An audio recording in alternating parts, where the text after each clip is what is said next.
Delirium is basically defined as an acutely disturbed state of mind which is characterized by illusions, hallucinations, and basically it usually occurs due to fever or any intoxications as well. So these can be the different causes of this delirious condition in a patient, which can be seen, and it can be of some other cause, of some other metabolic disturbances rather than of a psychiatric origin. So we should keep this in mind, and the lab investigations again over here are very handy to carry out. The brain imaging again is very important to rule out. The causes of the fever is again very important. Once the patient has walked into your clinic and he gives you a history of illusions, restlessness, anxiety, you're going to basically mark him as in a state of delirium. Again, what can be the cause to this delirium is again very important. Just to carry out the investigations, the baseline vitals are again very important, to check the fever, to check the pulse rate of the patient, to check the blood pressure of the patient. All of these are the vitals that have to be performed in that particular patient of whom we are talking about.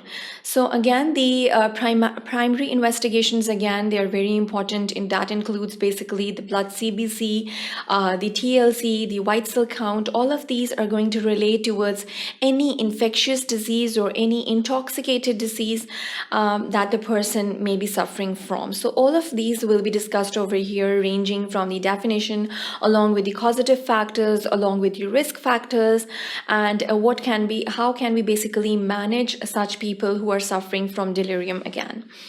So in this section, we are going to deal with the epidemiology first of all, and then we are going to move on to the core features of delirium along with it, and we'll be discussing the risk factors as well as the clinical presentation, which basically includes the symptomatology and the signs from which a person can be suffering from when he is in basically a state of delirium. The risk factors obviously include the environmental factors, and it can also include the personality traits of the person, and then there can be the physical, the chemical, the socioeconomic risk factors.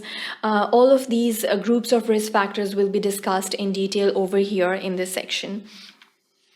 So first of all, when we define this state of delirium, it's basically an etiologically non-specific organic cerebral syndrome, which is characterized by the concurrent disturbances of consciousness and attention, along with the perception, thinking, memory, psychomotor behavior, emotions, and the sleep-wake schedule as well. So all of these characteristics have to be there when we're going to say that the single person is suffering from a delirious state. The consciousness is going to be affected, the attention is going to be impaired in such individuals, there's going to be a loss of perception, the thinking, the thought form, as well as the thought content is going to be affected in such people as well. There's going to be a memory loss, which can be a retrograde or of an anterograde type in such individuals, as well as the psychomotor behavior, the balancing, the emotional state. He's going to be emotionally liable in such a situation.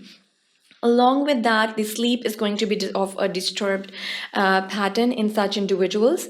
In Latin, basically, it literally means to be out of your furrow. So it's the literal meaning of delirium again. The incidence and prevalence of delirium is quite variable. There is a high index of suspicion in patients at risk. There is an early treatment. Basically, if you give an early treatment, you have the positive outcomes. So basically, the underlying cause is treated first of all, and that is going to lead towards a positive outcome in such individuals as well. Basically, it's most common acute disorder in the general hospitals, and the common cause of mortality and morbidity is basically quite underrated and quite underdiagnosed as well. It's very common in the old age group rather than in the adolescence, rather than in the childhood. It's more common in the older age group. It indicates the more severely illness in the younger patients. If it happens in the younger patients, it's basically indicating the danger sign. The core features basically include the rapid onset in the individual. So basically, there's going to be a very short duration of time between the start of the symptomatology and between a full flare which is seen in a particular individual. So the global disturbances of cognitive function, the thought process and the thought form, he's going to be in a state of confusion. There's going to be hallucinations. There is going to be an illusional state of personality, which is seen in such individuals suffering from delirium. Then the evidence of physical cause has to be found out. You have to basically rule out the fever in such individuals. What can be the cause of fever? The cause of fever has to be treated as early as possible to get a better and to get a positive outcome in such individuals. The typical patient is quite agitated when he is in a full flare of delirium, and basically he's overtly confused in such a state. Then basically when we were discussing the risk factors, we basically group them into the pre-morbid risk factors as well as the causative etiological factors. The age again is very important over here. The causative etiological factors over here are the infections, and the pre-morbid risk factors are the age, dementia, alcohol dependency, visual impairment, depression, severe physical illness, physical frailty, stroke, brain damage, metabolic abnormalities, polypharmacy, and immobility. So all of these are basically the group of risk factors which basically are pre-morbid type. Then we have the causative etiological factors which include the infections. So infections will basically present as a feverish state, and again fever, as we've already mentioned, it's one of the leading cause of delirium. So again, there can be a severe acute physical illness. It can be of an infectious type. It can even be of a traumatic type. Then hyponatremia can be one of the causes over here. Hypoxia, dehydration can also result in delirium. Then the patient may be suffering from constipation or retention. Basically, we're talking about the urinary retention over here. Then pain, sepsis, surgery. So post-surgically, the patient is more prone to develop delirium. Intensive care admissions, physical restraint, and the other miscellaneous causes can include drugs, opioid analgesics, withdrawal from the drugs, respiratory, cardiological, endocrine dysfunctioning.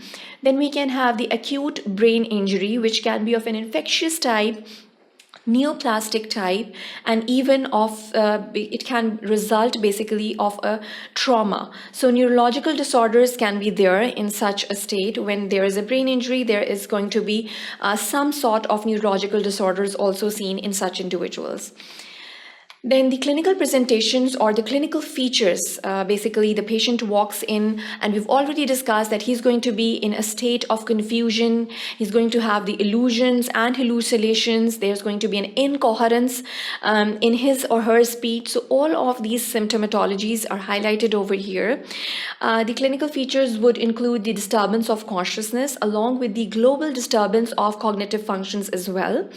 The cognitive functions, when we talk about them, it's basically the group of the thought form and the thought content as well.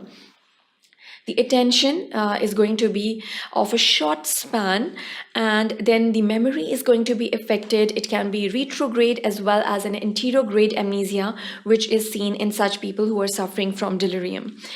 Then perception is also going to be affected, or he's going to be disoriented. The other manifestations would include the emotional disturbances, the psychomotor behavior, which is seen in such individuals, and then the sleep cycle is going to be disturbed. So he may give you a history of periods of insomnias or paranomias in such individuals. So basically in this section, we summarize the condition which is known as delirium, what can be the causative factors, and along with it, we discuss the risk factors and the clinical presentations in such patients who are suffering from delirium. So that is the end of this section. Thank you for watching sqadia.com.